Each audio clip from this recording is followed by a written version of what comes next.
loved it, of course. And our current president is a birder. Look at his Facebook, because he also the birds. This is something that MS members should aspire.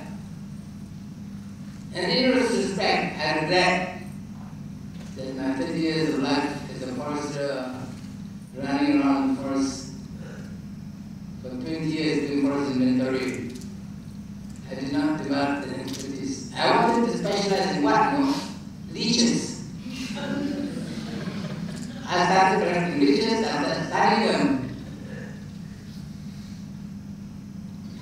But to find a leech in Goma, in the urban area, is so far. Maybe I should do the spiders now. Maybe not too late.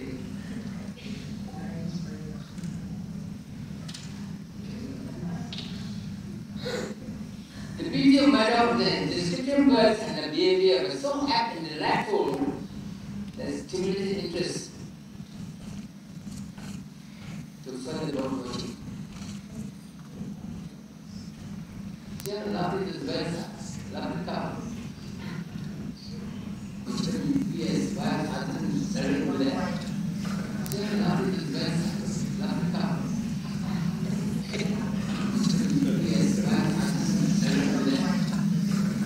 The many pioneers and politics after the the many pioneers, Robinson and Jason, Tweedy, Lannister, and I'm sure many others.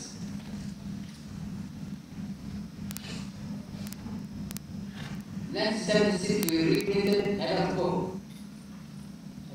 Steady demand for the book. I'm sure it's out of stock now, so we should reconsider republishing or updating it at least with current expertise. And so, friends, my short presentation, I noticed from the program that I'm the only one given 30 minutes. The rest is 20 minutes, 15 minutes. I was given 30 minutes for reasons which they never told me why. But the issue, ladies and gentlemen, is MLS offers an opportunity for you all to become amateur naturalists. And some of you who are working in universities, institutions, or learning, research institutions, can use the opportunity. Because we need specialists in all fields. I'm glad my friend from UCAM, something young man. Sit up, my friend. My member friend. Audrey, specializes in the members. Good. But look at some aspect of members. You run software expert in the world. When I was in frame, I had to get a rattan expert. James Field was a rattan expert. Is it offset? How many rattans are there often? And yet he is the world expert on rattan. I put Amuddin, Dr. Amuddin. After a couple of years, he traveled even to UCAM, director, and that into you. That's the end of expertise. I tried it as a bamboo expert, train him. He ended up as DG, and there goes bamboo.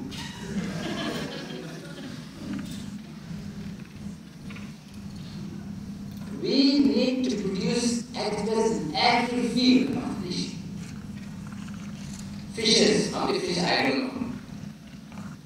Plants, birds. Now we have raptors. We have the, what else in Bali? The hornbills. We have developing a number, what's the name? Yeah. That's a hornbill expert. Man, Professor Dr. He's in front. He's in front. That's an order. He's the vice president. Vice president can order. For you who don't know, is the Vice President of Malaysian Incentive. Sit down. Yes, sit down. Good morning, everyone. It's a very good friend of mine. Thank you for the conversation. Today's event is organized by Education Nature Society. It's a significant one. It marks the first ever conference for the Malayan. Not to be the Malaysian African local essence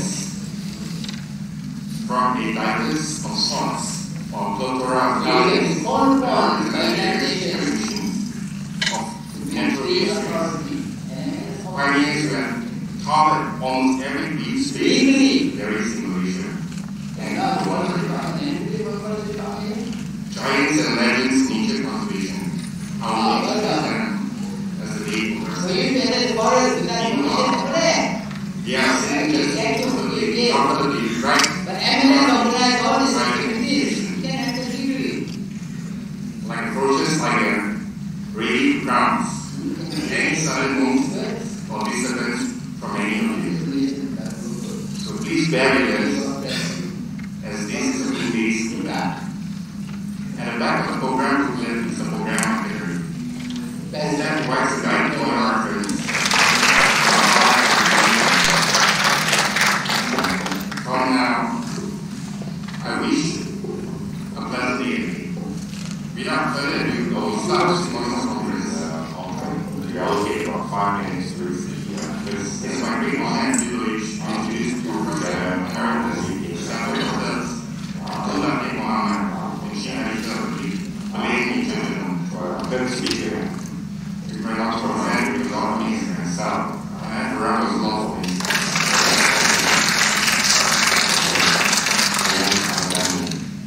The only member of the Nature Society.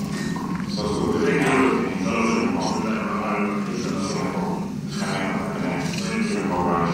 for the last 50 years. Yes, my name, lastly, the President Membership of MLS Singapore branch and the Green Membership. He's already retired as associate professor of insurance who did keep around the boss.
we talk about 1940s for the start of the journal, but the interest in nature and documentation of journal started in the 1920s. The natural history of society. The journal produced a natural history of society. Before that, many of the officers actually across the government departments, forestry, wildlife, issues, trees, like that. So there were a few reports. And Journal of the Natural History Society, the next slide shows, it was 1950s, 23. It was a volume, but after the first two volumes, I think disappeared. And this actually is the forerunner for the Malayan Nature Society's journal. The next one slide. Well, this is for people involved in this. If you look at the 60th anniversary of Nature Society of Singapore, so we documented this in that issue. The origins of the Malayan Nature Society were well documented. In 1940, they wanted to start this the first issue of the journal says they wanted all the science and generalize the royal constellations in the show, but unfortunately the one broke up and royal society could not take this. But the first issue of the journal was the second one that comes to my mind was the so look at the Constitution, original Constitution, I don't know that if you look at the Constitution, if you look at the original Constitution of the Malayan Nature Society, it was incorporated in that the journal is supposed to. In fact, constitutionally, you cannot have a journal on this year.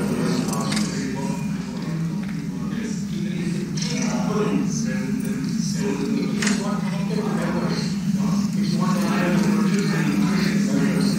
Sustaining members is not actually because that's why we call it Malayan Nature Journal as the soul of the Malayan Nature Society.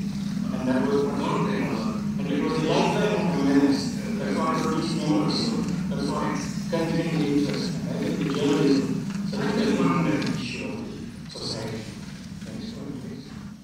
Now, what was included in the journal? The minutes of the agent was included in the journal originally, where the meeting was held, who were the officers, the annual reports that were on in the journal, plus articles which connected the professionals as well as the amateurs in very, very seamlessly in the process.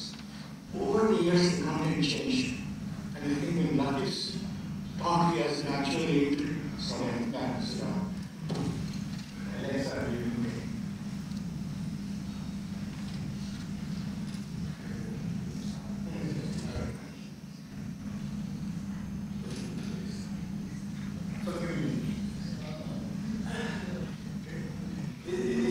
This is where the elderly people who say that they come here because they haven't been here before starts.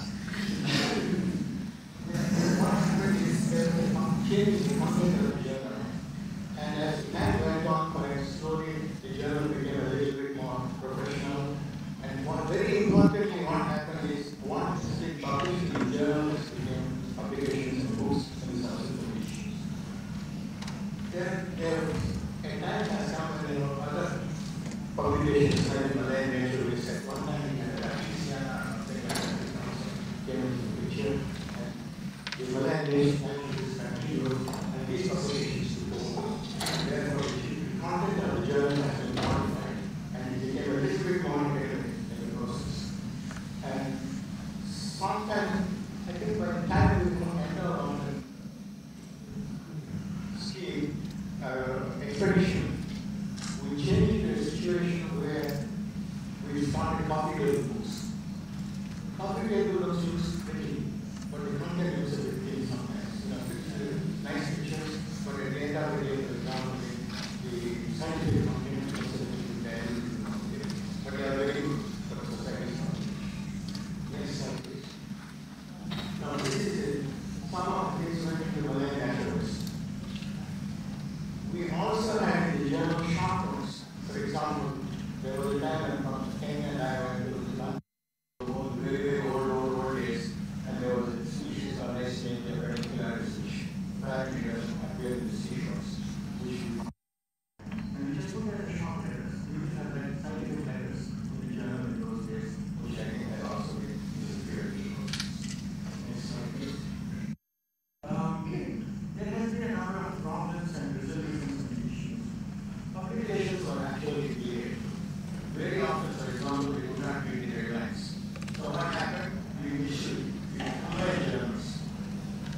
issues 2 and 3, 3 and 4. One, we can actually, the reason for this is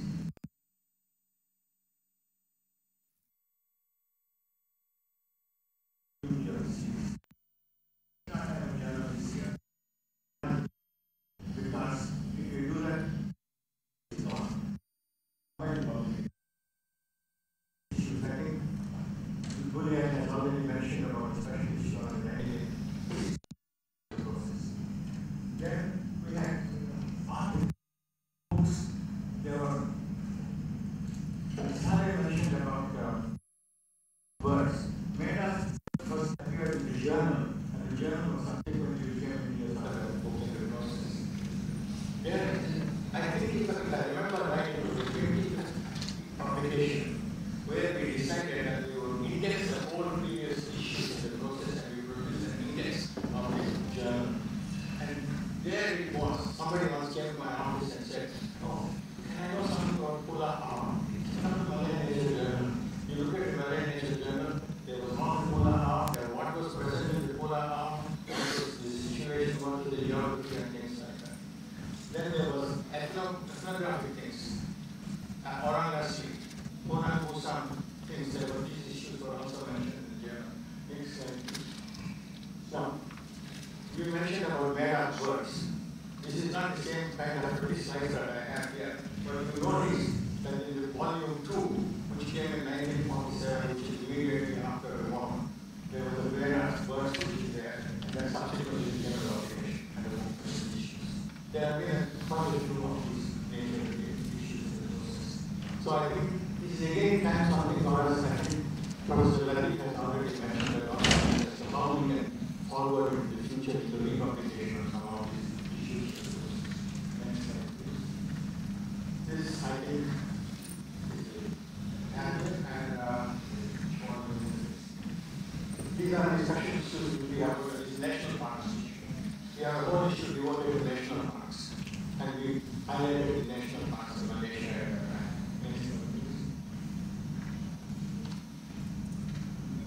This was one of the issues that when we organized it was, no, this is volume 28 by the way. See, what happened is the Singapore branch of the Nature Society organized an expedition to Sarawak for the Puna Pusan community to study it. And it was a long expedition of about 3-4 weeks, which was funded by various public organizations. And this was present in this issue, volume 28 issue which is present.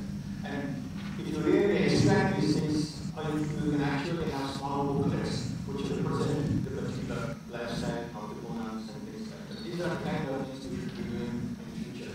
Thanks for this. This is also from the same, we skip this slide. This is also from this is a main topic. Talk about the main points.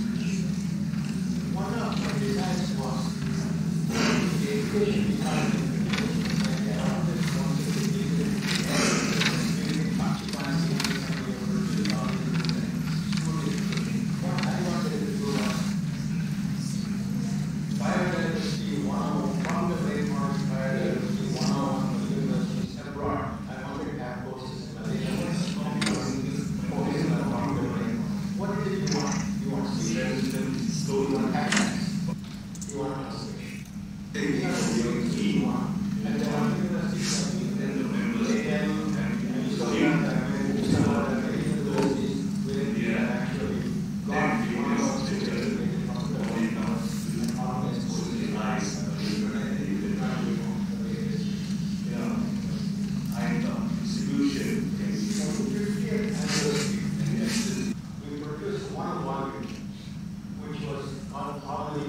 Malaysia, and this was the volume which we said they were producing process. So again, this is something, for example, we can probably say what was the situation in those days, and we can probably produce the next volume of Malayan Ancient Journal, what is the situation now, and probably we will come back to the process. Next one, please. Now this slide I have put because of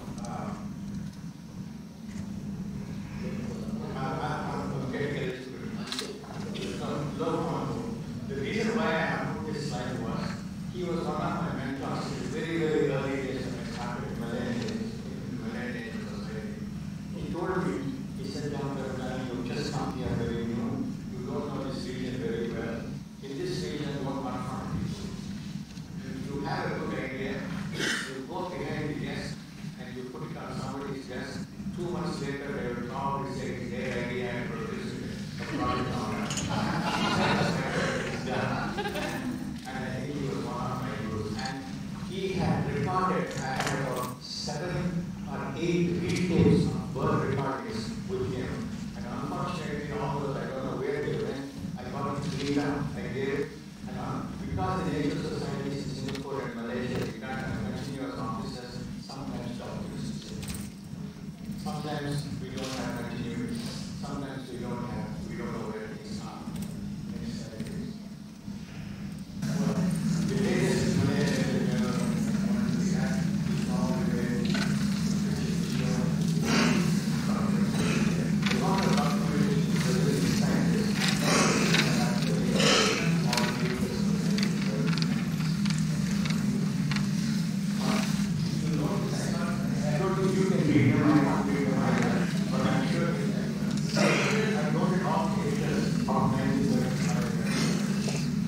One of the I want to mention about this is Professor Nadi has mentioned that there has been a change in the format of 1975. Good morning, everyone. Organic. Thank you for the conversation. Today's event is organized by the Asian Nature Society.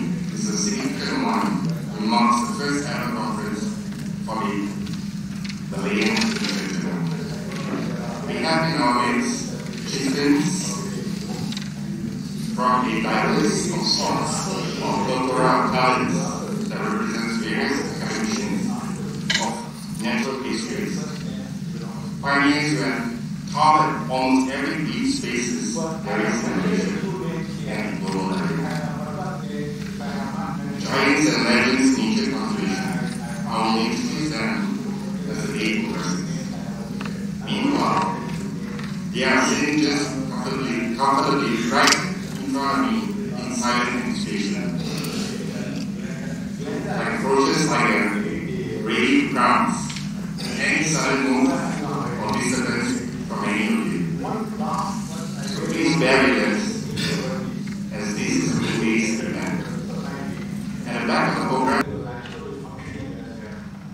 officer of the society, and he really pushed the editors, he pushed the presidents, he pushed the vice presidents, and he pushed the secretaries of the society to do their job properly. He was really a big master in the process. And he made sure that the continuity of the journal was maintained, and I can't make a special tribute to the video and his Now, here are a few things that I really want to mention. In the beginning, every member used to get a Malayan Ancient Journal. We had peaked around 600 members in the society, and it remained constant for a long time until we had an offering project. And then afterwards, when the membership really increased, we decided that we cannot supply members' journal. The Malayan naturalists came to the process, and we discriminated between members who got a Malayan Ancient Journal and members who got Malayan naturalists only in the process. So around, the members continue to remain around 600 in the process. By the way, I was a member contributing to the journal, but I have not stopped getting the journals. I don't know why happened the last 2 years, but that's again, I'm in the category of old people where it says, I'm in this restaurant because I've never been here before. Now, the interesting thing was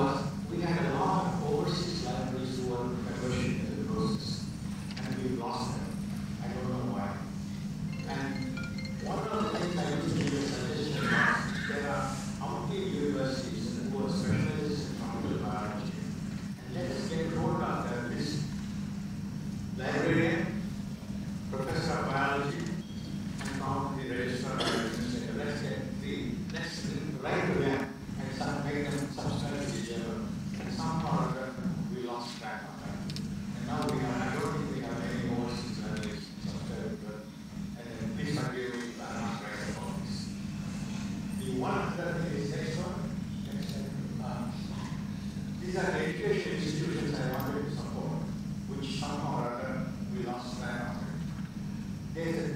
In Boston, there's a place called Elders Hostel. And this Elders Hostel is usually consists of members who are over 60 years old or their spouses. And when I was in Sheffield University as a sabbatical, there used to be clusters of these elders coming for a 2-week trip.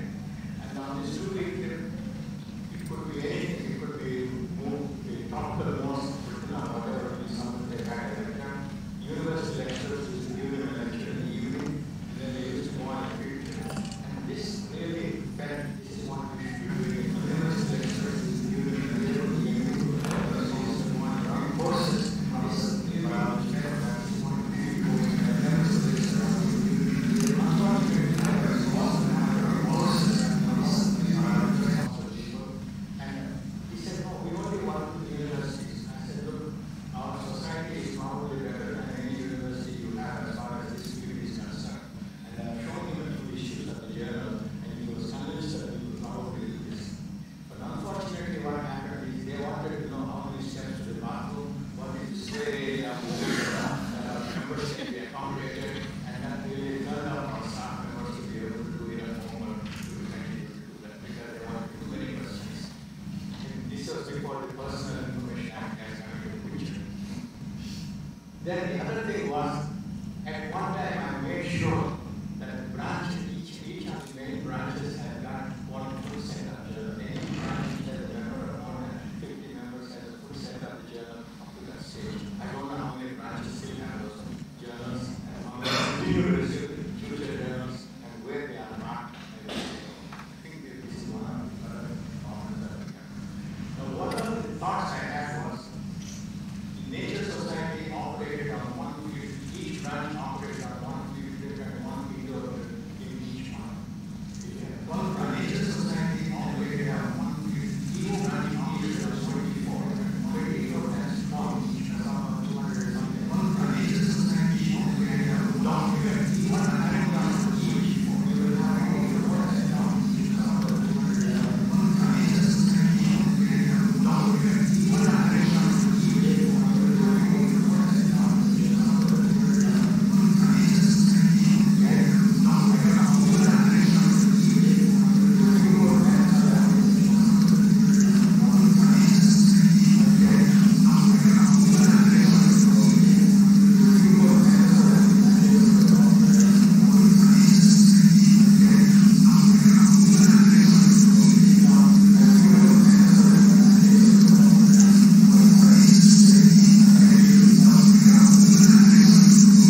So I've been a bookkeeper with the society for nearly about 9 years.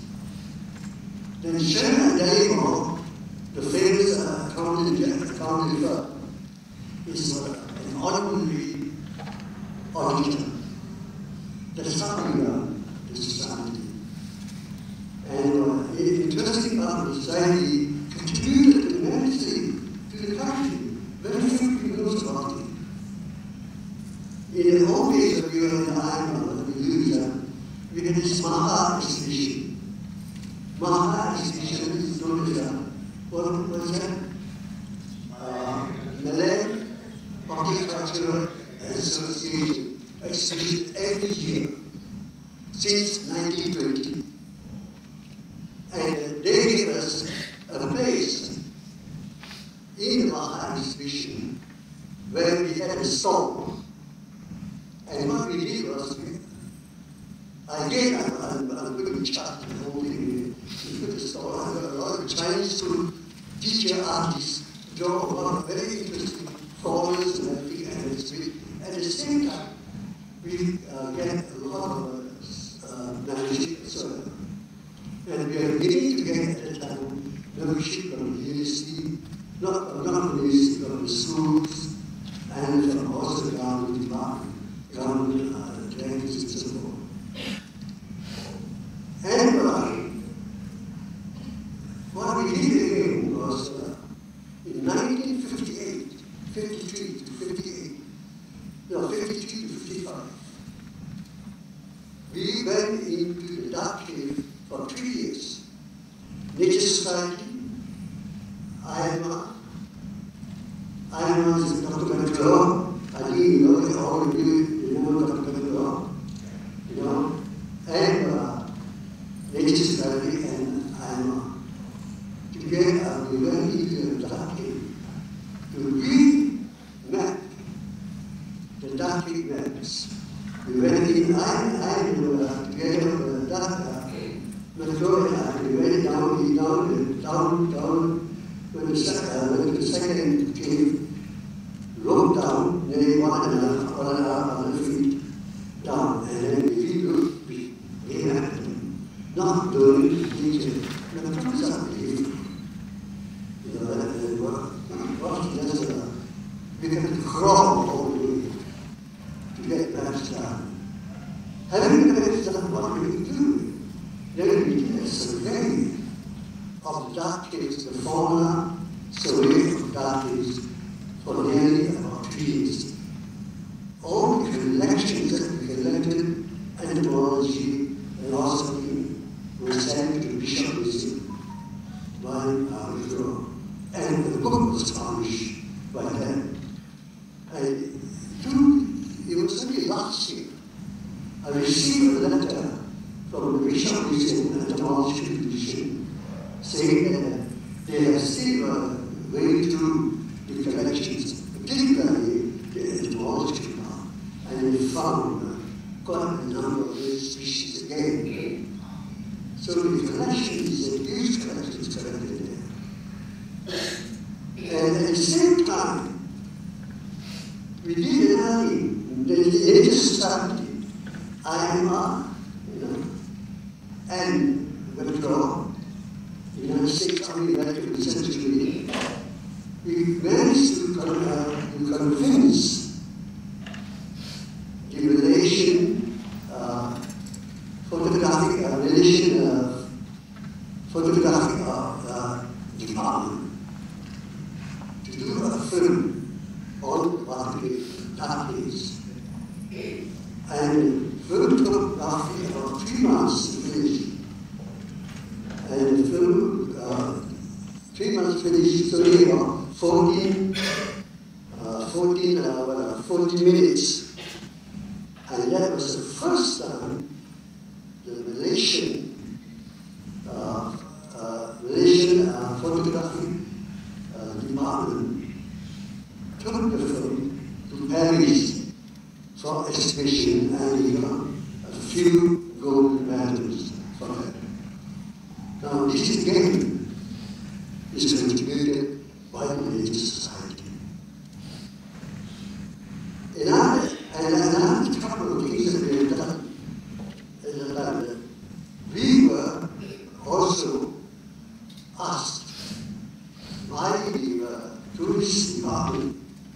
popular reason that members to try to help them to give them courses on tourist guides. So we have members from Singapore, Penang, and Austin, which we send them to help them to create tourist guides. And all these are done free, nothing is effort. You know, here again, we are contributing to the society. You see, the amount of roots, the society has done so much good that for the country, and this idea, all these are documented. And I think we should try to get all these documents and read out and show the government and tell the government what we have done in society. There's no doubt about it that the society has the highest number of scientific people in a society than any other society you can think of. If you think of any field, any expert field, society has. But are we able to make use of those fields or not? I don't think so. We have not been able to get to really make good use of those people. I use the wrong word to get the use of them, to make the economic interest and so forth. Without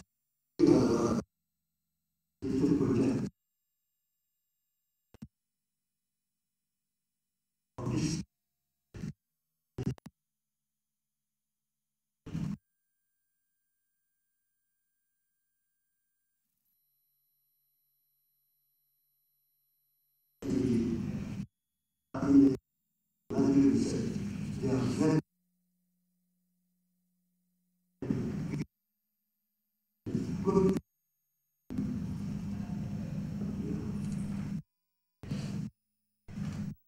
These are, and also,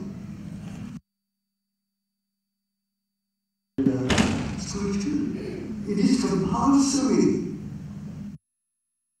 to send members to all countries.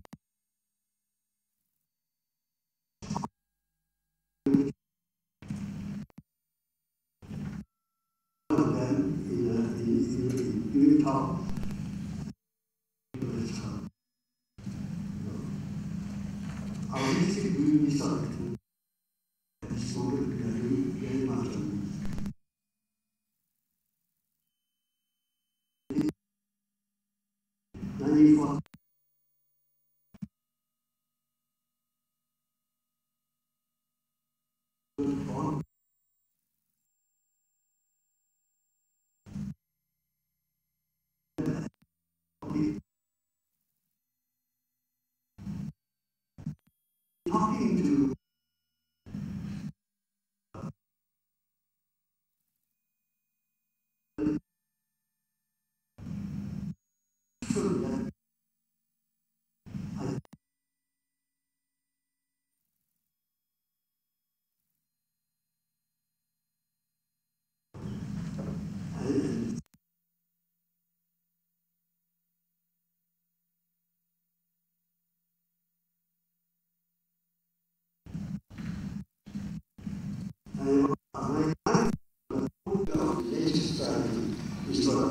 the general as it is excellent now in the sense after members went down in 1961 onward downward because of 19 of independent Canadian organizations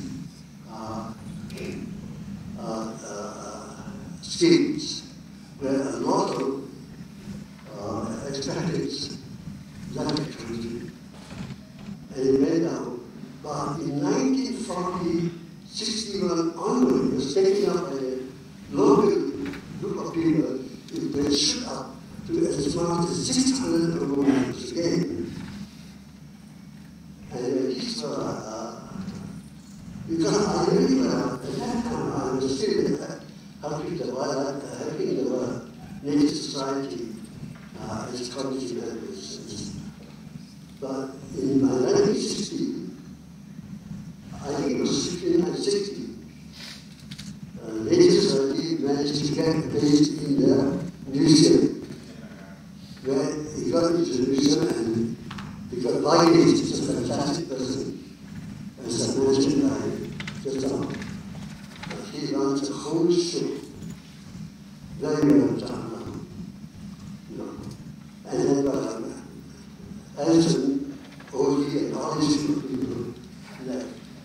Now we got a lot of people from the university in the old days of the development. We got Professor Poor, a lot of people from the university, but particularly from the geology department, you know, Hendrickson, and all these people. They come forward, they do free, they come forward, take children out and so forth, and take them in the field. And every one of them that comes to do this field is always free. There's no such thing as that we can fast pay. What we are more interested at that time is see whether we can get more money and put in your education. As far as they dream, you know, people contribute against everything. In the end, in the beginning, I told them, the contributor for the money to leave, you leave education. And you run on a choosing budget. And it does very well.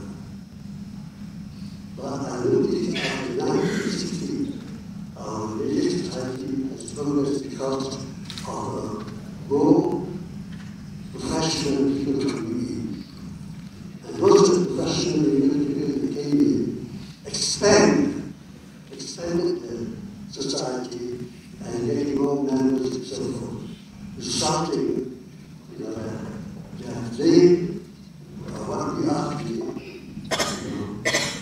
is because something from that period onward. Of course, in the later part period, you get a lot of professors, you know, like our Sari, Dr. Sari, and all these people. They are fantastic. They are able to get whatever they want, you know. And, but I still think very strongly to progress, to keep on progressing, everyone must get progressing. The young people progressing. How can we encourage young people to go on in doing this stuff? It's very easy to say, you know, young people have done it all good. Because when we learn how can we make that easy? And the only way that we think of is education.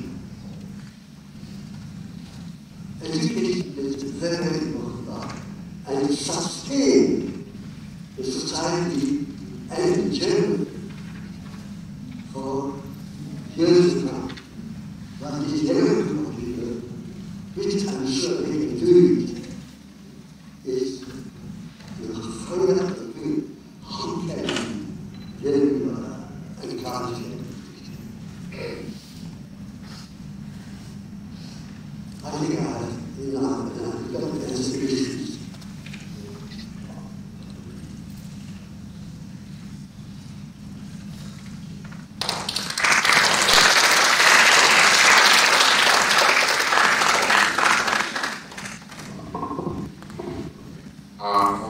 Like 5 minutes now. Does anyone who would like to pose a question and to the stage can come forward? Just give me the questions.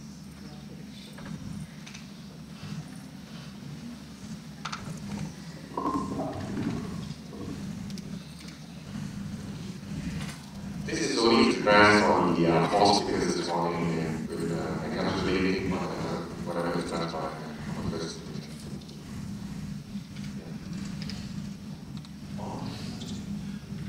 Morning, my name is Dominic.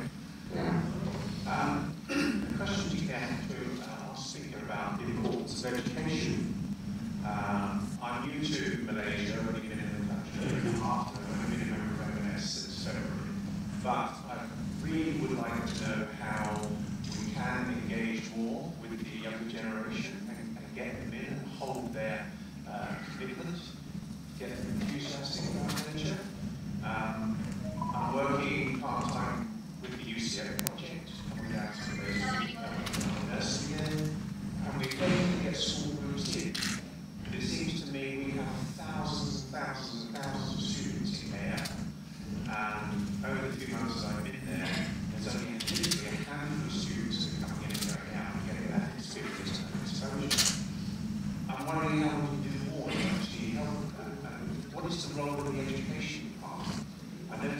it said that in the 1960s, late 50s and 60s, there was a school program to raise awareness about natural history.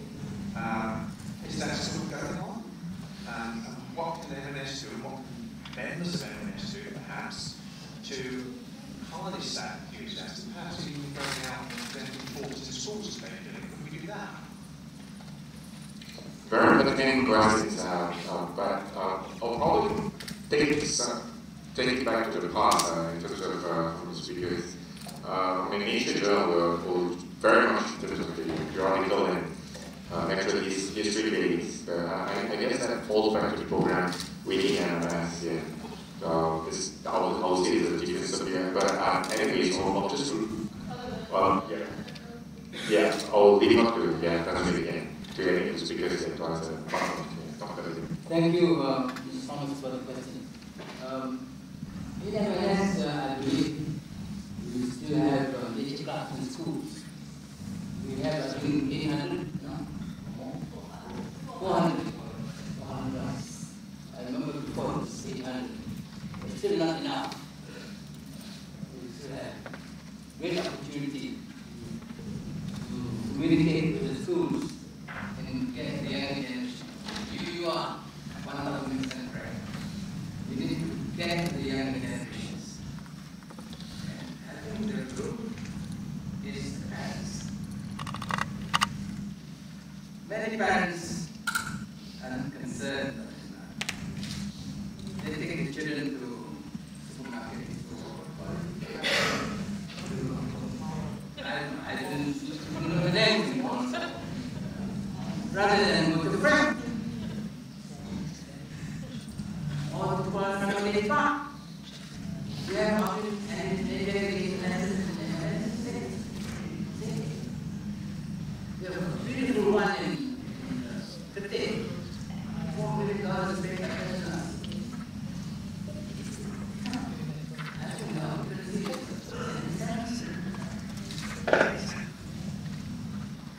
So you want 1,000% right.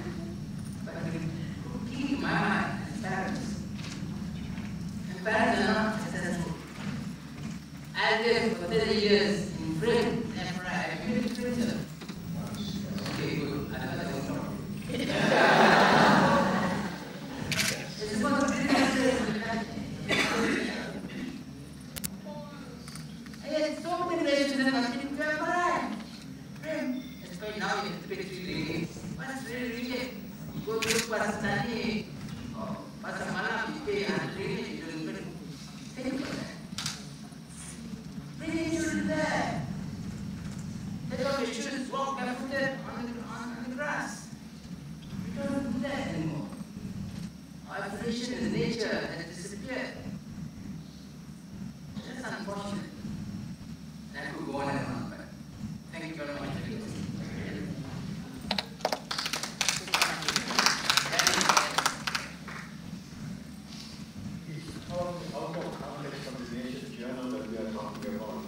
In 1959 in Singapore, we had 800 school members for Malayan Nature Society who used to pay $1 subscription.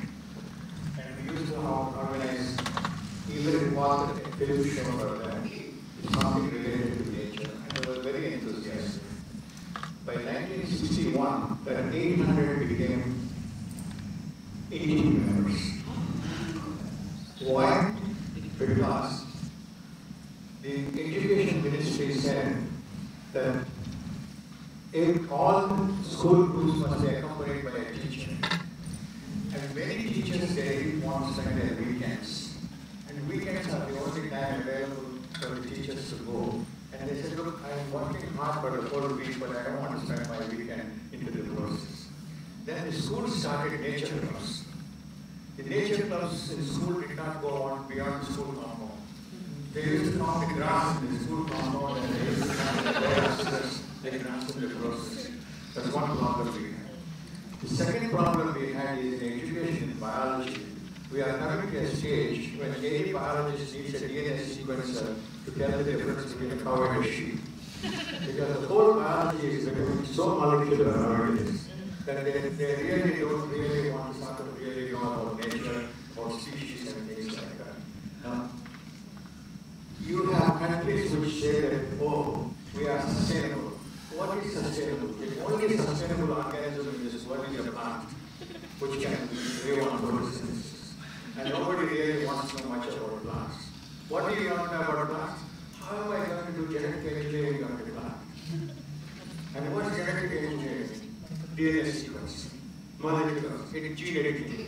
So I think the whole system has gone to a stage where nobody really cares enough about nature, biology, and things like that. If we really want to do that, we have to bring home by saying all the things that, all the negative aspects that are coming in. For example, I used to drive from Sumag Airport to the Nature Society Airport very often. There's a huge billboard which said, the greening of Malaysia, my farm.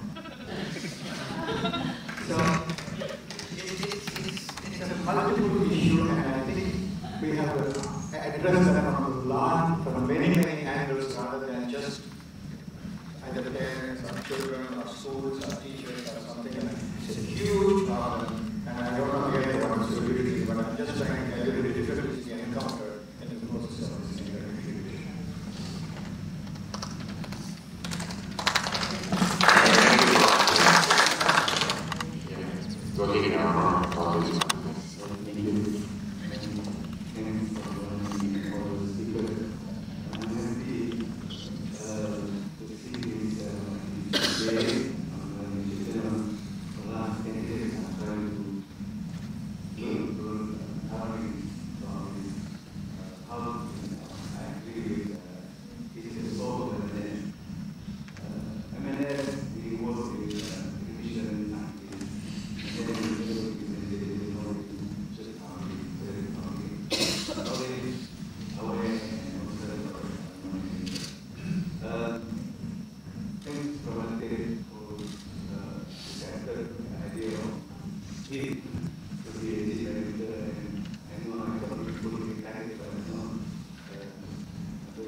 Bring back energy to the right level as one of our students. One of the education, another part is to, thanks to the secretary for working hard. First, I joined as a can you do 365 activities a year? Of course, they said no. But after the day, they managed to get 400 activities a year, and we managed to get permission from RS, with the most active society in Malaysia. But in fact, it's not yet clear for the public. We have schools, KT schools on, we have KT youth at the university.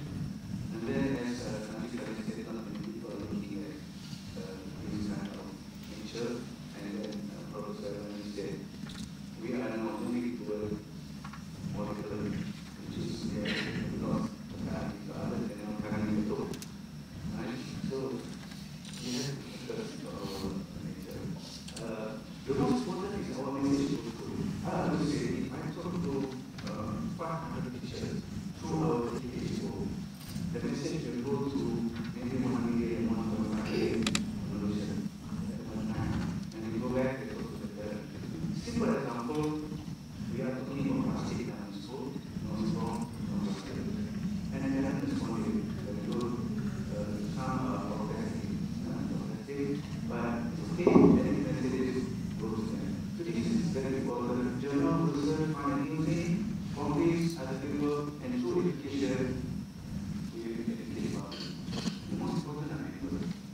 NJ and Malaysian society is many of the society.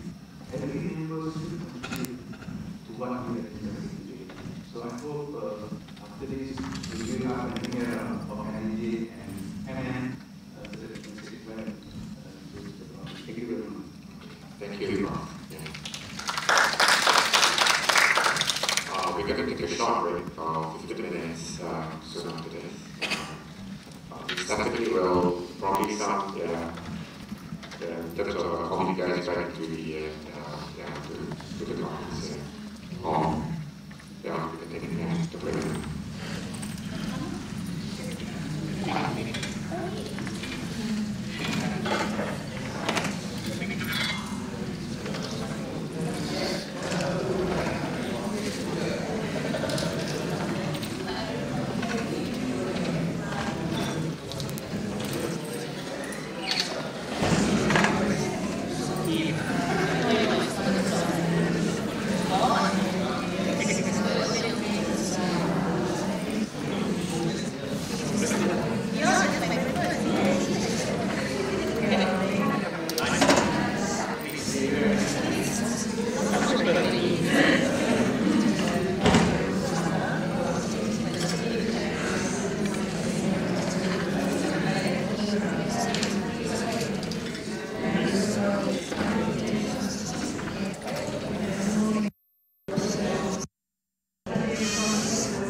Holly, Dr. Holly. Yes. Okay, I'm ready to you now. I need to lobby you now. Oh.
Okay.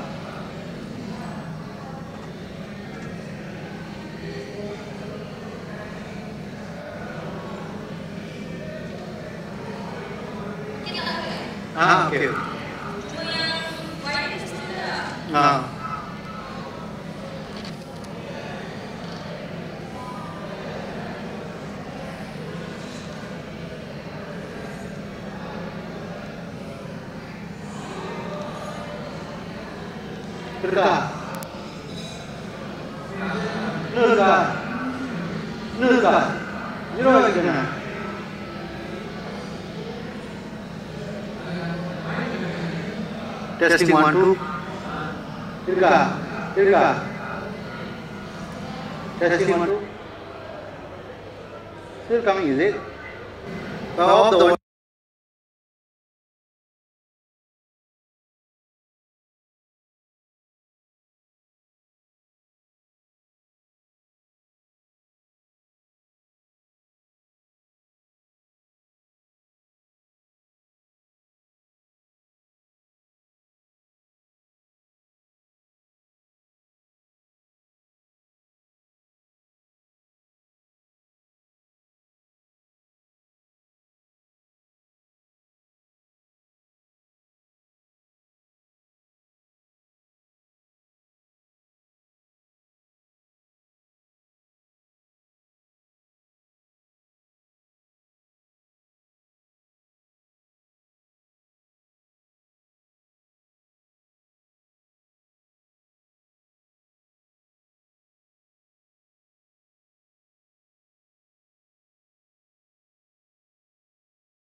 Testing. 5 minutes, ladies and... What do I need to do? Well, it worked. It worked here. Can you hear me? I can hear.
Sound check 1, 2.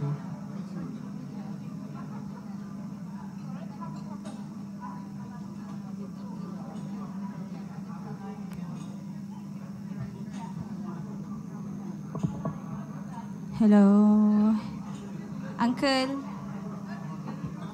Okey tak? Boleh dengar? Kalau saya cakap kat sini, tak dengar.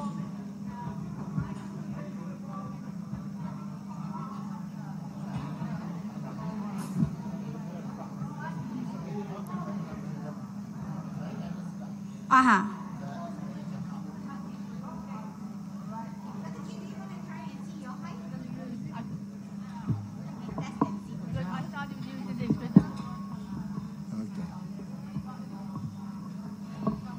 Halo? Halo? Boleh? Ya. Siap.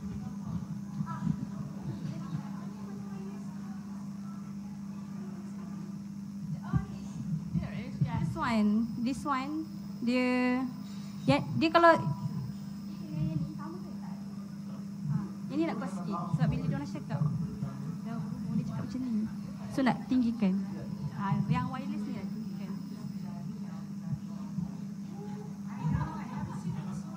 Okay. Hello. Uncle, mana uncle? Hello, dah. Boleh kan? Okay. Okay, thank you. Ini yang mana? Oh, okay.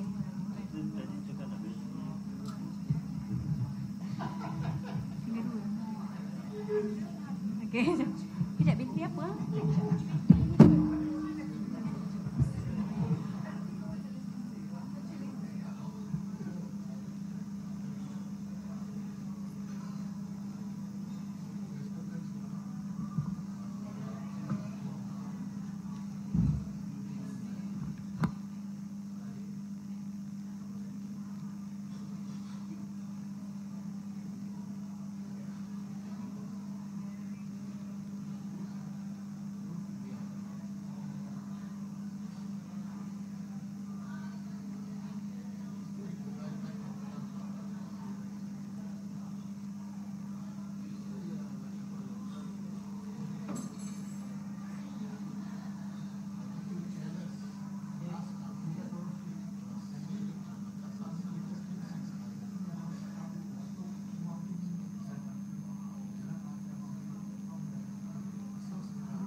Hello, hello, hello.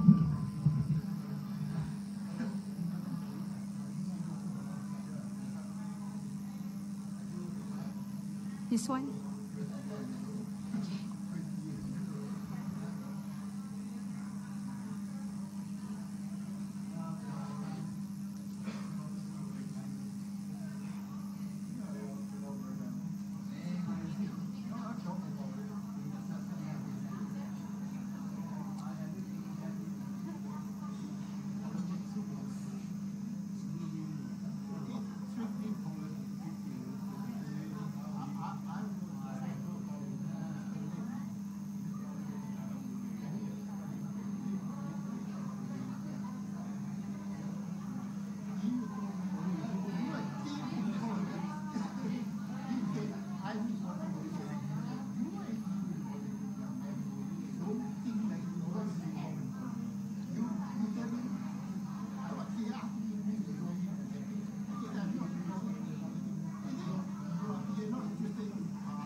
Welcome back.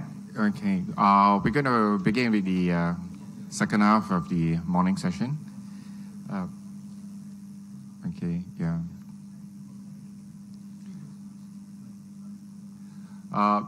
The second session is just going to be 2 presentations, and we're going to proceed to lunch after that. Lunch is going to be held on the, it's just a floor down after, from this level. You got to head on towards you can walk down to the stairs just by the entrance of the hall, or you can take the lift down. Yeah. Now, I would like to call upon Dr. Q Bong Hian to present us on in terms of the MNJ in the 1970s and 80s.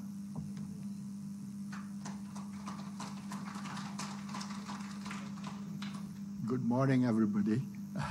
I'm a very informal person. I'll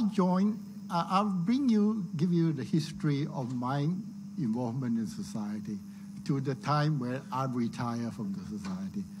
So, as a student in 1965, I get to know about MNS because we couldn't get to avoid MNS because all our lecturers are MNS members. So we naturally hear about them. They talk about it. They do conservation work. I got drawn in the society to Toyo Pong. I think he's one of the members who do quite a lot of work for the society. And he said, oh, come, join MNS. So I said, why? He said, oh, very interesting. And he had been with Professor Balasingham to do leathery turtle conservation in Kuala Terengganu. So he spent a whole holiday there and said, very interesting. He just have his meal, and every night he's going out digging turtle eggs, burying them, and he found it very interesting, and he drew me in. And I got into society as a common member, and I don't know what to do. I just follow people going around, go for nature walk, and I find it quite interesting. My professor, Earl of Cranbrook, or Lord Medway then, used to take us out in the field. So inevitably, we are drawn to doing field work, interested in things. Now, getting involved in MNS at that time is where the Malaysianization process is going on. A lot of expats, planters, all go off. So the membership drops, as Lim Boleh had told you, dropped tremendously. And we find it very difficult with MNS because most of the money we contribute goes to the journal, the soul of the society. The branch is given $1 to run per member. And it's not even enough to pay postage because you had to spend about 10 cents for one postage. And you got 12 months to send your newsletter. You find that you're not enough. So what we did was to raise money in Selangor branch. I was, before I know it, I become the chairman of Selangor branch. And I had gone to the council meeting as a representative. And I look at people around, everyone is eminent professors, all the people from Research Institute, the chief game warden was there, so you had to be very careful when you talk about animals. So it's very interesting span of time. So I was concentrating on Selangor branch.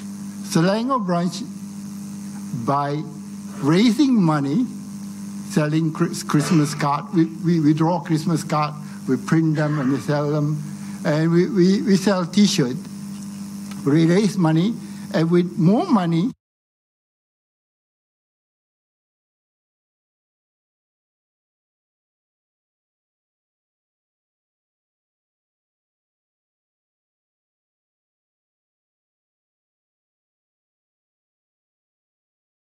non-professional people in through activity, the monthly activity, which you had to lead all the time, and just to show them, oh, this is a ginger, this is what.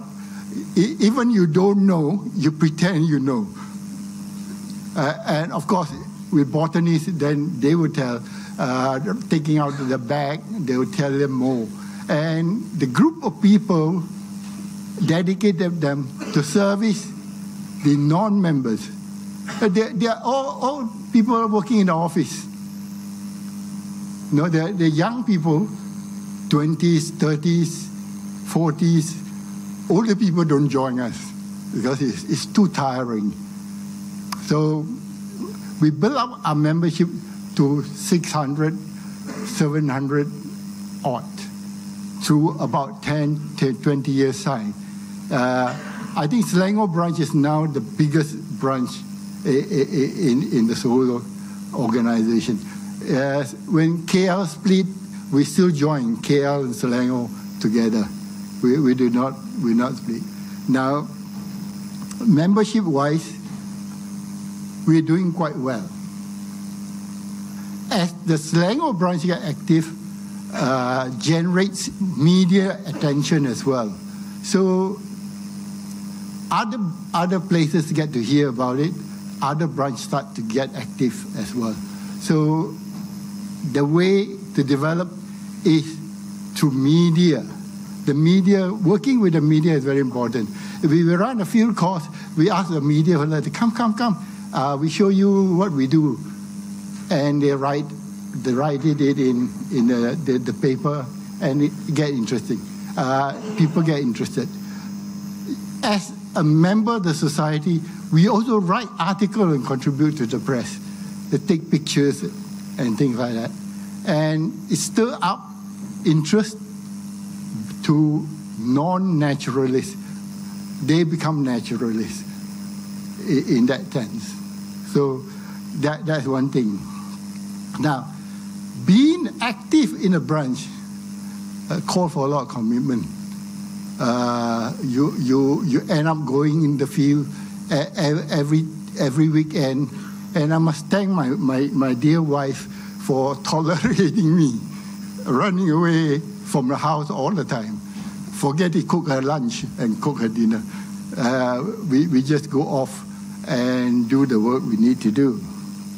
Now, the other things about it is, I want to talk to you, besides membership and campaign, it's about conservation.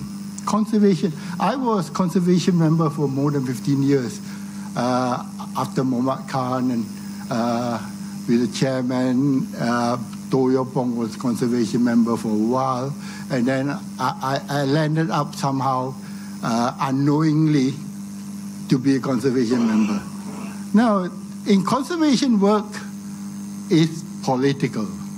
Now, in Batu Cave campaign come out like some of my colleagues going to the Batu Cave and find stone coming down on them when they're working there. And it was due to the blasting and Kensington Brothers quarry. And that quarry have taken a big chunk, drawn out, sliced out a big chunk of Batu Cave. Now, they have the right to quarry and mine out all their portion. The thing to stop them is license to blast. Explosive license. Dynamiting the hill call for a separate license. And that is how we stop Batu Cave from being totally blasted off. Because we said, the Menteri Besar said, oh, no true, no problem, because the quarry have talked to them. They said, let us quarry lah, you already give us a piece of chunk, so let us quarry it, and then you can stop us lah. But the whole thing, the Menteri Besar said, oh, we can't stop them because we already give them the piece of the hill. So by looking into the law, you find that blasting need a separate license. So we point to the Menteri Besar and said, well, it's all right for them to dig out the hill, but it's not all right for them to blast. Because in blasting the hill, you can kill thousands of people when Taipusam Day. You just imagine the roof of the big cave, the bright cave, collapsing on thousands of pilgrims going for prayer. It literally crowded out. And if the roof comes down on that, it will be a big national disaster. That news, working with the media, get some Indian to fast, to do fasting. They said, I'm not going to eat until you stop blasting. And it became a big issue. Political parties all come to you and said, oh, can we join in? Can we join in? It became a national issue. And by stopping the blasting, in the end of the year, because annual license for blasting. So before they said, stop, you can't just stop like that because the license has been given for that year. So what the quarry do is blast as much as they can until the license expires. And they take out all the rocks and left what is there. So Batu Cave is safe in that manner. In doing Batu Cave campaign, we had to work with Divine Line Society, all the Indian religious group were interested in Batu Cave as well. So we had to go for meeting regularly, saying what we had to do. That's for Batu Cave. Now, I think Taman Nagara was under threat. Muhammad Khan brought it up, and there will be the press release saying that Taman Nagara is one of the oldest national parks in the world. Not the oldest, I think, but there's one is older than Taman Nagara. But Taman Nagara is one of the oldest, second oldest, I think, in the world. And we don't want it to be flooded. And I think Muhammad Khan talked at the government level. MNS pushed a bit, it stopped the flooding of Taman Nagara, which is quite good. That's how it works, hand in hand with civil servants like Saleh, Muhammad Khan, all the people in civil service push along with the society, and we get the stop project that way. Now, Taman Nagara is in the center of Malaysia. The blueprint of conservation called for 2 more national parks to be built, one in southern and one in the north. So we started the Bloom expedition in the north, and we started the Enda Rompin expedition in the south. I remember the days where we go to Enda Rompin.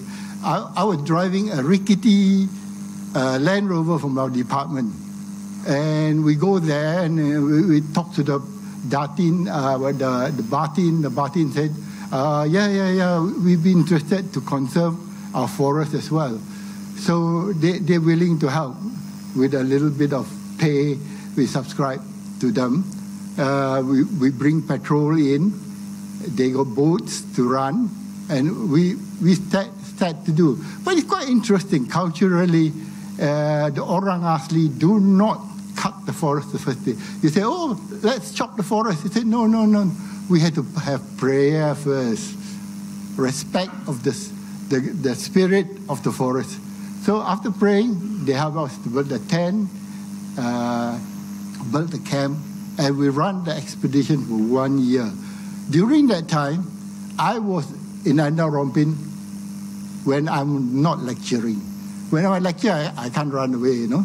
My head of department will sack me. So when I'm not lecturing, I go down and run the place. Enda Rompin is interesting in the sense that it's full of legends. You got princess living there and things like that. You go up the hill, the spirit, someone who went camping there feel that he's been tickled at the toes, all sort of things. But like it or not, the place is conserved. After the expedition, Pahang and Johor agreed to set it up as a national park, a state park at least. Now, Belum Temenggo, Hia, I think Hia passed away. He is a super cook. He do the anchor for Temenggo Dam, and you find hornbills and things like that up there, and the media have been taken there as well. In Endar Rompin, we bring a group of reporters to camp with us and show them around. We bring students and show them around. So it's not just an expedition for the scientists, but it's also an education facility.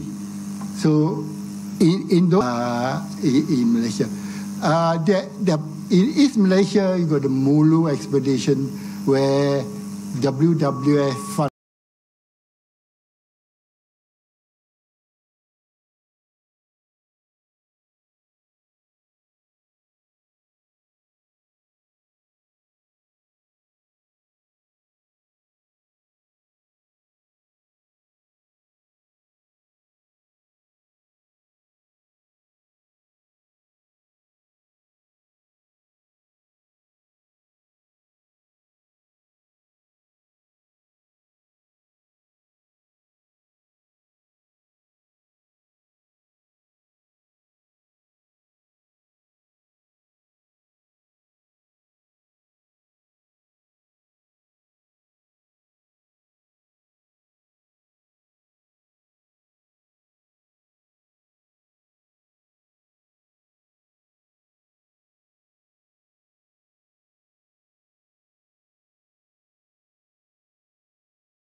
Secretary in Selangor and got us Kuala Selangor Nature Park. And these are working with people who are not natural history enthusiasts, who wants to get involved and they're willing to lend you a hand. And when you join them, you get going. Now, for what you want to say in conservation work is to be current, on time. Now, if there's an issue at present in a particular place, you have to respond quickly. You either write your opinion or go there, do an inspection, write a report, and give it to the press. If you're not current, you say, wait until we have a council meeting at the end of the month. It becomes outdated. So you have to be very on the spot and current to get things going. Because reporters have very short memory. 2-3 days, they forget. The issue is out of hand already, cool down already, cold already. So you have to keep it hot and going. In keeping it hot and going, you get more and more media interest. Newspaper people are easy to get along with. More difficult is TV. TV people are more difficult because they have the big TV camera, and it's costly to move their program. But reporters just need a pen and paper. But bear that in mind, when you are working with reporters, they like to put words in your mouth. Be careful. They want to dramatize the issue. I say, oh, wouldn't it be like this? And you have to tell them, no. It's like this. Then you're safe. Otherwise, you get into trouble. In Batu Cave campaign, my phone is tapped. I have a file. I know I have a file. I have people ringing me up. I don't know where they get my home phone number. They got my phone number, so they must have been in right connection. They ring you up and tell you, oh, yeah, Batu Cave very bad. I want you to say something outlandish so that they can get a point on you. So you have to be very careful when you do conservation work. Not only is it current, dynamic, but you have to be very careful with your words. If you say something wrong, you can land up in Operation Lalang. Operation Lalang, I was terrified to go home. I was in the field. I said, oh, I better ring home to my wife. Hey, has any police called? If police visit her, I don't go home. I go home, I'm going to jail. So these are the problems that we have in conservation work. Now, why do I leave MNS? I was told to go to Pulau Redang. Pulau Redang were having a golf course. It's done by Danny Tan or whatever. They all having golf course, hotel set up, and I was asked to go to assess. And reporters went along. The reporter wants people to come and assess for them. So when I go there, the turtles are swimming, the corals are also alive. So I said the thing that some people don't want to hear, that I don't see any impact at that stage. And some people in Penang were up in arms. They said that I sold my soul to the developer. I've never seen the developer at all. I just see the reporters. They said I sold the thing to the developer, and I speak their language. Now, one thing for sure, if in conservation work, if you stand up in front as a conservation member, you are standing in front of a firing squad where the enemies are shooting at you. And what you don't want is to have someone shooting you on the back. And on that point, I resigned from being the conservation members. Now, a lot of you may not understand why I resigned. This is the reason why I resigned. I can't face the bullet from the enemy and have friends shooting me at the back at the same time. So I resigned. And having resigned, now I spend my time doing gardening in my condo. I'm the chief gardener. I dig the soil, I buy the soil, I buy the plant, I collect the plant, and I find my life much more simpler. With that, I finish my talk. Thank you very much.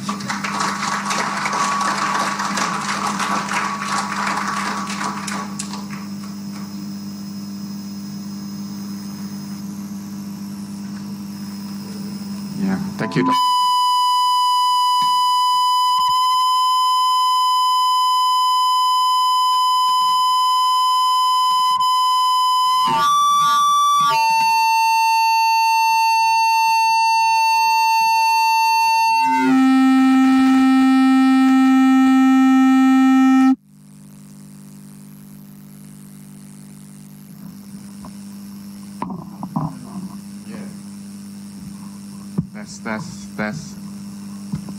That's.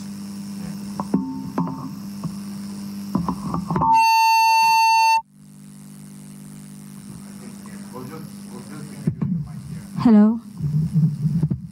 Sorry for that. Yeah, my humble apologies. Okay, for the next, for the second last before lunch, I will call upon one of the chieftains as well in the Malaysian conservation, and it's none other than Mr. Muhammad Khan, Momin Khan. Yeah. We'll probably use this microphone. Yeah.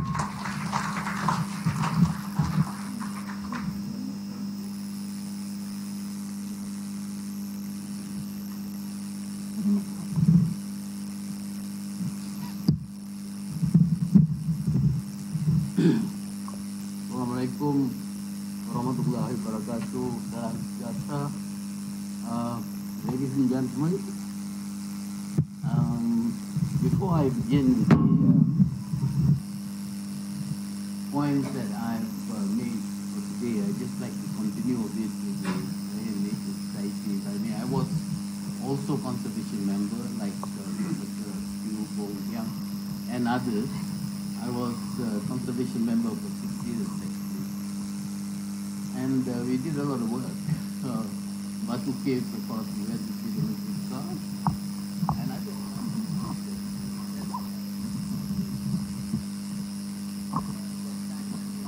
A lot of time has passed, and actually the Menteri Besar was scared when he saw us, and he said, "Don't go to the media. You want anything, come to me, I'll help you." And sure enough, the man was so powerful, he stopped the dolomite quarry in Batu Caves. So that is a success story, but there are so many, I don't think I have the time to mention all that, because I like to talk a bit about the wildlife conservation, the early years to the present. But one thing quite important that I like to share with you, we did something in the wildlife department, but this is not involving the Malayan Nature Society, but rather it is the wildlife department and the Ministry of Education. So what we did was we approached the Ministry of Education, came up with what you call education project for schools, children in the school, and it was very well received by the ministry, and they did all the corrections. They select the teachers, they select the students, we just received them and conduct reports.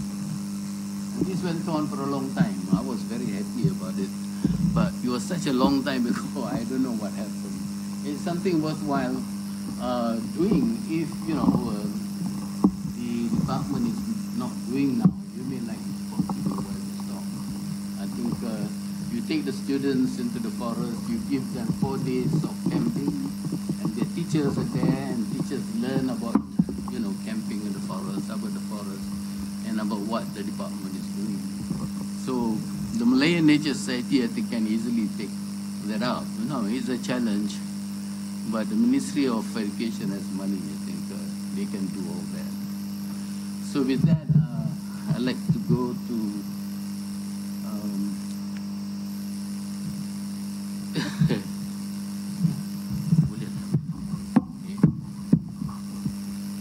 I have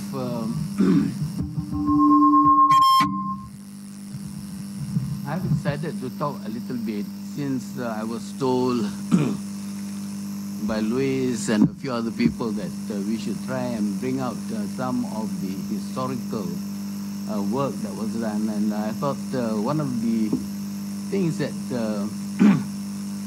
is of great interest to me is the what you call legislation for wildlife conservation. I think most of you may know, but I hope you don't mind. I'm sharing this and bringing this out again for all of us. I think the first laws to be promulgated in defense of wildlife was passed in 1894. This was of limited scope and provided protection for birds of bright plumage. And then we have that man there. He is really the father of our game department. His name is Theodore Hubbard. In 1921, he improved the legislation because 1894 the legislation was very poor, very weak, nothing really. And he introduced something that contained what you call rules and regulations. And of course, this was not well accepted by the planters. And there was a hue and cry, and what happened was they got permission to expand the plantations and remove protection for elephants, deer, and we even lost 2 wildlife reserves, and that is in Negeri Sembilan and Pahang. The move by the planters resulted in outcry among conservationists led by Hubbard, and he decided to go for more stronger protection of endangered species, something that he observed. He himself was a hunter, actually, also a planter, and he could see, even at that time, 1929, our wildlife, many species were already on the decline. It's not surprising, 1932 we lost our Javan rhino. So 1930, Hubbard lobbied King George V and managed to get himself into this commission. And he and G. Hawkins, they had 64 meetings with various kinds of people, and they produced this commission report in 1932. And in the report, I think recommendations were made with regard to wildlife conservation. I should mention this later, but actually there were 9 recommendations, 5 of which have already been fulfilled, but there's still 4 in abeyance. Now in 1937, Hubbard was appointed Federal Chief Game Warden. Under his leadership, the project for a national park was launched. He was very ill-tempered, Hubbard. He's a fighter, and he was pushed aside. And there was a game warden from Kenya, A.T.A. Ritchie, who came to our country. But he stayed in office for only 1 year. And then in 1938, Edward Shabir, he was appointed the 3rd Chief Game Warden. Sugar was a product of the Indian colonial social fabric. In 1940, after 2 years of residence, Shebbear was joined by a handful of European colonies who decided to launch a new association, the Malayan Nature Society. I think the Malayan Nature Society was created by these people. In 1941, as you all know, the war in December put an end to all these activities. In 1946, in December, Shebbear came back to Malaya to conduct a survey of parks and reserves. Shebbear took over from Strong as head of the game department. In 1948, the Malayan Nature Society was revived.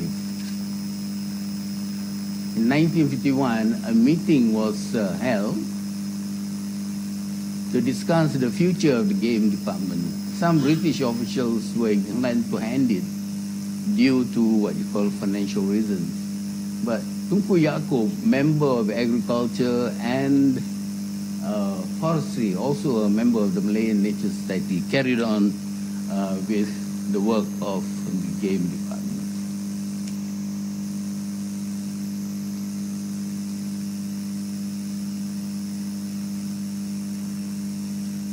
Now, post-51, I just mentioned about what you call the early years. I want to be as brief as I can, because if you want to take all the information in, it will be too long, actually. The commission report itself are written in 3 volumes, actually.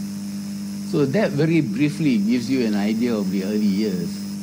Now, the journey has been a very long one. Protection was slow, and for most species, animal exports continued.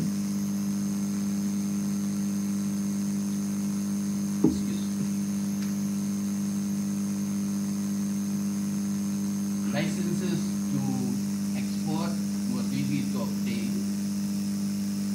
Then in 1955, the Wild Animals and Birds Protection Ordinance 2 of 1955 was passed and came into force. Now, I joined the game department in 1958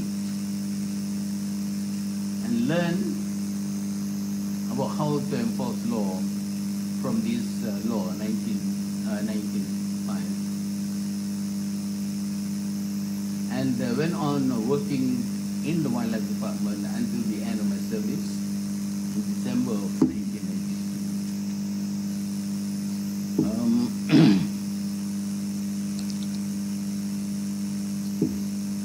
Some of you may have seen these images of elephants. Now, we took over the department, and we continued doing what was being done before. And we were killing elephants. As you can see, there are 2 elephants, both bulls. One is in Ulburnam, in Perak, and the other one is in Sungkai, also Perak. And I have to learn how to track elephants. My boss at that time was James Au. He wanted me to learn how to track elephants and then select a big bull like this and shoot it. And I followed him. And then we came up. That time it was in Slim River. The forest was really became very badly damaged by the clearance of forests, and they wanted to plant oil palm and all that. And I followed him, and we couldn't find the herd. There were so many herds there. And we were coming out when suddenly we saw this new track. And it led up a hill, and I followed my boss immediately behind him. And we all saw the elephant. The old man couldn't see it. But finally he saw it, and he went very close to the elephant and shot it.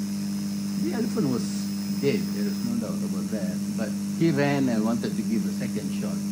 And I followed very closely behind him. And what happened was a matriarch, a female from the forest in front of us came charging, and he didn't know about it.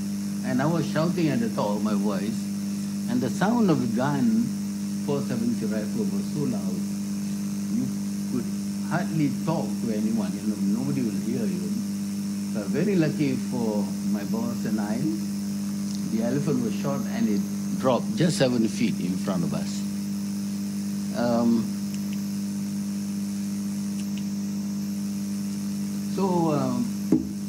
I got tired of killing elephants actually, and made a very difficult decision. I said, I'm not going to shoot or kill any more elephants.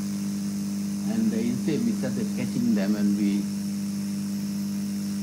relocate our elephants. Now at that time, the elephant population has gone down to about 500 animals.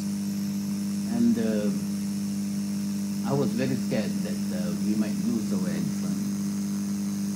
And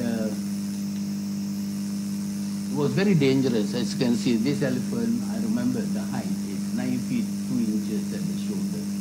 It was in Terengganu, we captured and took it to the Kenyap Dam and released it in the catchment area of the, what you call, Kenyap Dam. And that's what you get. Our elephants now have improved in population, and earlier this year, a few months ago actually, I attended lecture series organized by the Wildlife Department, and the director of the Ganda, director of elephant conservation, gave a talk. And fortunately for me, his predecessor also was present at the meeting. And we discussed, and we came to the conclusion that the elephant population now has exceeded 2,000 animals. It's a long time. We have been doing the work, and we've got good people. This is the important thing about conservation. People who are really interested don't cause trouble in the department, but they are only interested in their work, they do their work, and this is what you can achieve. And we are very fortunate in this respect, because elephants are not easy to what you call conserve, because they destroy crops and people will yell at you and tell you to do something. That is exactly what we had in the old days. And imagine to stop killing elephants. And that is what we did. But you must provide an answer, you see. If the damage is being done by the elephant, you have to do something. And I was sent by my boss to see what other countries were doing. I went to Assam and I thought they have a very good method of handling elephants. But they what you call turn the elephants into animal of burden, something I didn't like at all. I came back with my own ideas and I decided to do this translocation.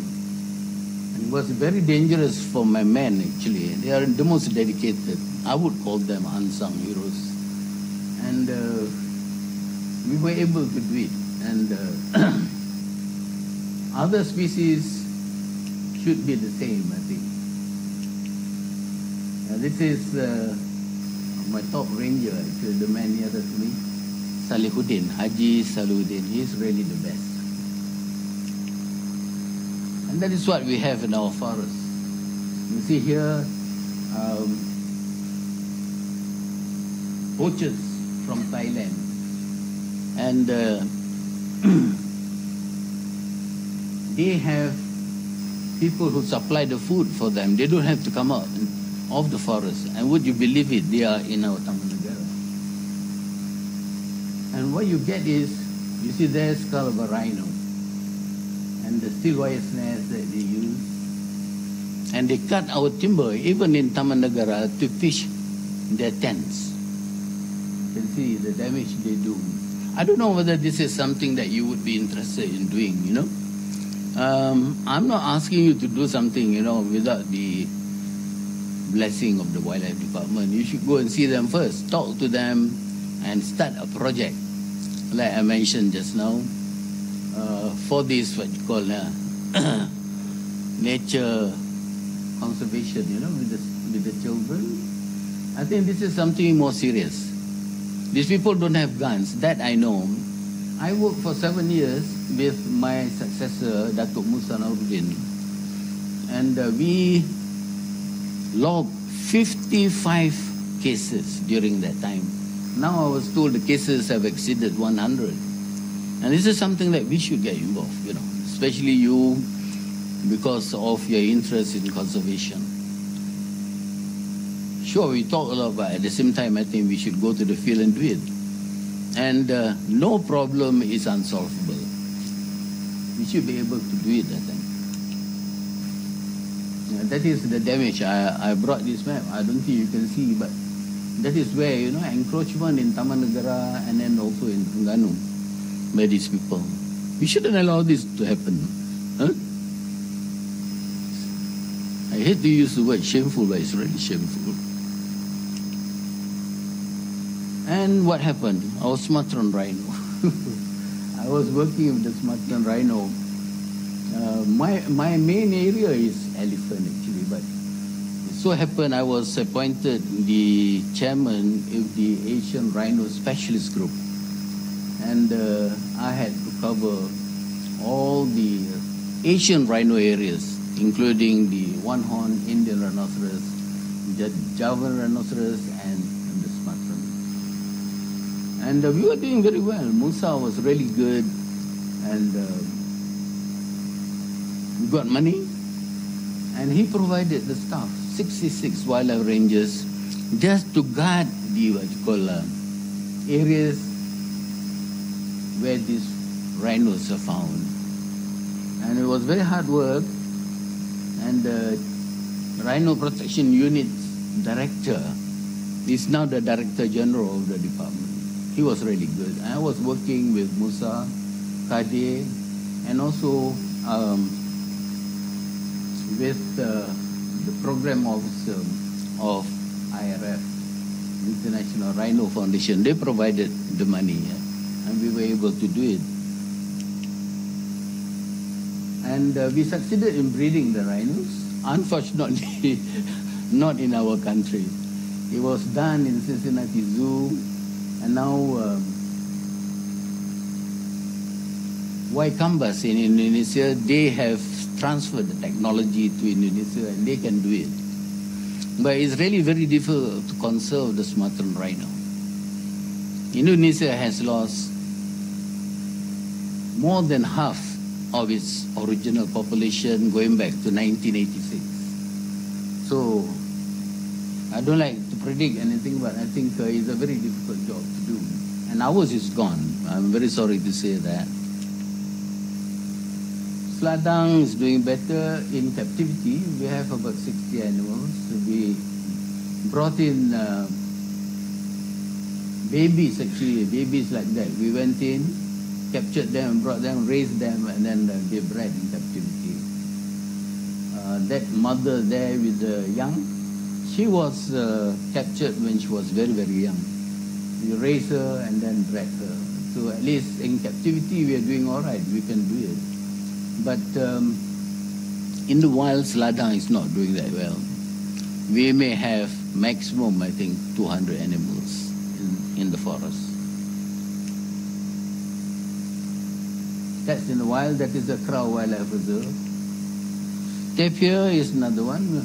Tapir is all right. I am glad to report to you. I worked with Carl Trehall. He came to study our tapir. And before him, there was another chap called Keith Williams from Australia. Trehall is from Denmark. And I sat down with him one day, and we thought we have about 1,500 tapir in our country, which is not a bad figure, actually. Because tapir, people don't poach them, and we only have to worry about the steel wire snares that are set. People don't go out and shoot tapir. So in that respect, the work is a lot easier. And they were really common in Taman Negara. Tiger is another one. I don't know. The poachers haven't gone for the tiger yet. They went for the Sumatran rhino. So we have tigers. Possibly my own estimate is 250 to 300, and maybe 350 tigers left the country. And we have to be careful. Here again, I think, the society can do a lot to help. And provide some sort of assistance, be the ears and the eyes, and report to the department. They're very good, I think. You give them the information, they rush down, and if the poachers are there, they will arrest them and take them to court. And I think that is the only way to conserve this species. This is something not in our country. It is in US zoos. We give some to them. They have about 60 tigers in captivity in 28 US zoos. We have a lot here too. I think in Sungkai alone they have about 20 tigers, all wild ones, and they're not breeding them. That's the funny part, because they're very expensive to feed. And this is our green peafowl. One time I was very interested, and I opened my mouth and I couldn't believe the amount of cooperation I got. People came, and helped. The World Pheasant Association was the best. They gave me so much help. They bring the birds. They take DNA samples from some specimen in the Raffles Museum in Singapore to make sure that the species is exactly the same as ours. And we have very pure birds, just like ours at one time. And you know what happened? We had a free-ranging population, and the department asked one of the officers to go and capture them and introduce them in Taman Negara. She didn't do a good job, and all the birds died. And after decades of work, and that is what you get. So, as a conservationist, I often say this: you must be a long-distance runner. Don't give up because you fail once. Continue until you get the results. That's a mountain goat. Sambar deer, we can raise them in captivity. It's a kijang there. Mouse deer. That's a siamang. Flat-headed cat. That's a wild dog. Porcupine, large porcupine. That is a bamboo rat. So, as I said, protection was very slow. It was very difficult, but we continued doing it, and now I think a lot of species are protected. I think we've got good legislations. In the 1955 ordinance was repealed, and new legislation was introduced in 1972, and it helped to reorganize the wildlife department. What we did was we convert the department into a federal department from a state and federal department. So that provided us with all the money that we needed, because the government has plenty of money. So they gave us anything that we wanted, money, staff, and we were able to do our work because of that. And that is the benefit of this legislation 1972. And again, I think the legislation has been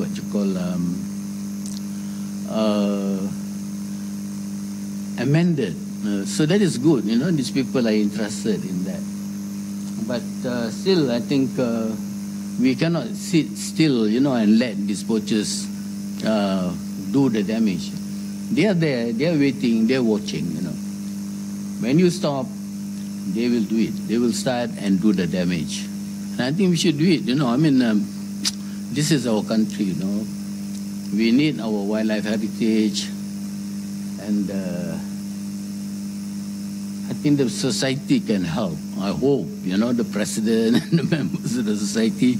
I was very active at one time, but lately I have not been active. it is worthwhile doing. It should give you a lot of satisfaction.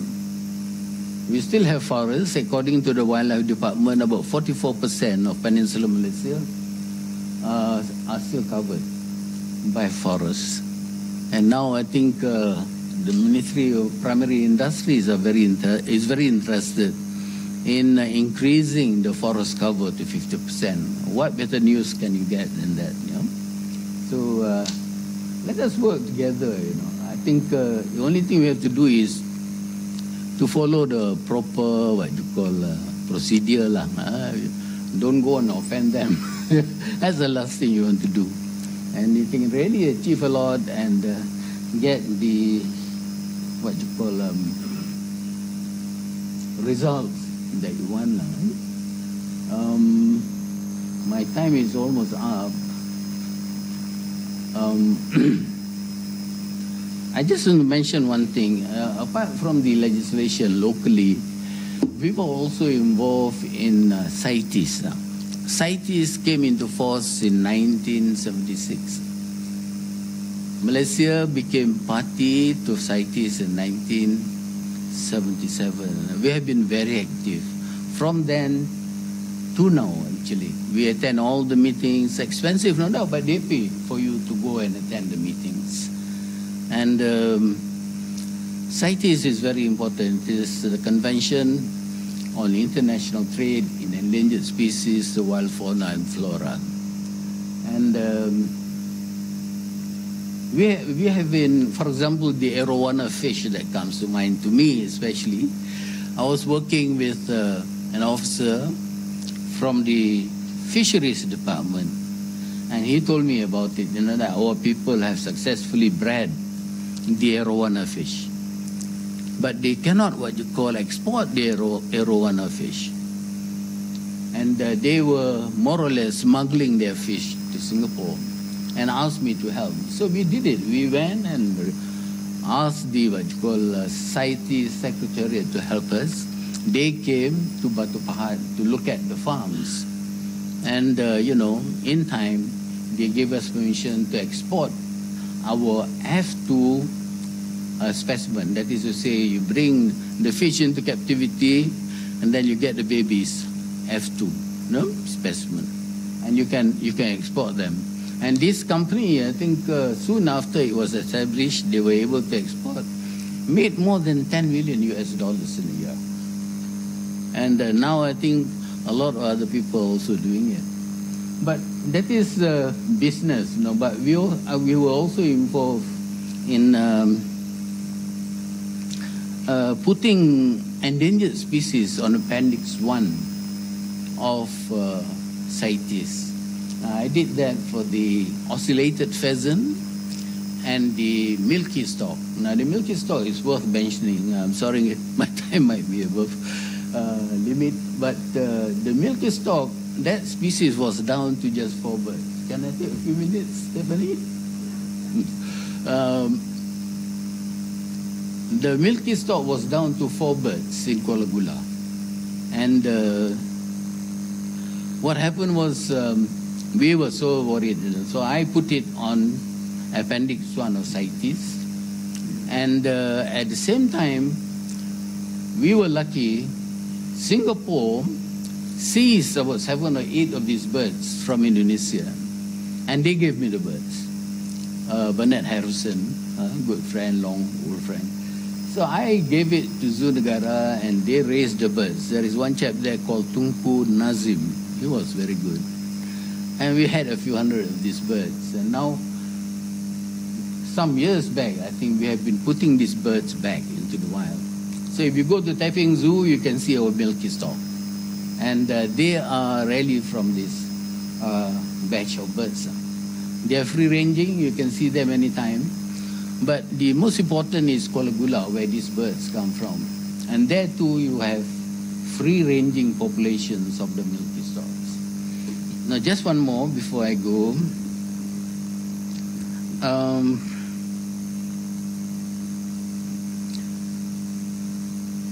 The other thing is Nepenthes.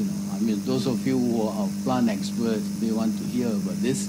I used to climb Gunung Tahan during my time as director of wildlife, I climbed Gunung Tahan 3 times. It was insane, but that is what I did. And there is a very beautiful place near the top, you know. After climbing one place called Tangga 15, you come to this level place. Very beautiful, the forest. And I used to see this, what you call Nepenthes, you know, big fellows, you know. And suddenly, the next visit, the next climb that I made, I couldn't find the thing. And I asked my rangers, where are the, what you call Nepenthes that used to be here? And they said the climbers have, what you call, stolen them, you know. So I put Nepenthes on CITES appendixes. So what I did was I contacted my counterparts in Sabah and Sarawak, and plus ours, we put 28 species of Nepenthes on Appendix 1 and 2. I'm not sure about 3. So at least they are given protection by CITES. CITES is very good. I think it has been very effective, I would say. And so that is very, very short presentation for me. If you want to talk really about this thing, it will take a long time. There's so many things you have to touch on. And I don't know, I think Dr. Lim Bolian asked me just now to talk a bit about zoos. That's another one that we should look into. How can we have a really good zoo for the country? We need land, have a good zoo, and then it doesn't matter. Singapore has a very good zoo. What's wrong with that? We can learn from Singapore, and we've got very good friends in Singapore. And I don't know what is the best approach, but you may like to give this some thoughts. Thank you.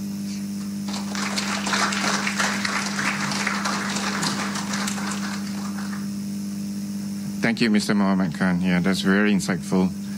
I'm just going to give 2 minutes if there's any questions, any of you guys, members, would you like to pose? So there isn't. We're going to break for lunch. So that concludes the first session for the conference. Oh yeah. We should get back here by 1:30. So yeah, we got about 1 hour, and a half, lunch is served downstairs, It's, you got to take a lift down, or you can just walk down the staircase here. That leads you out to them. Sorry?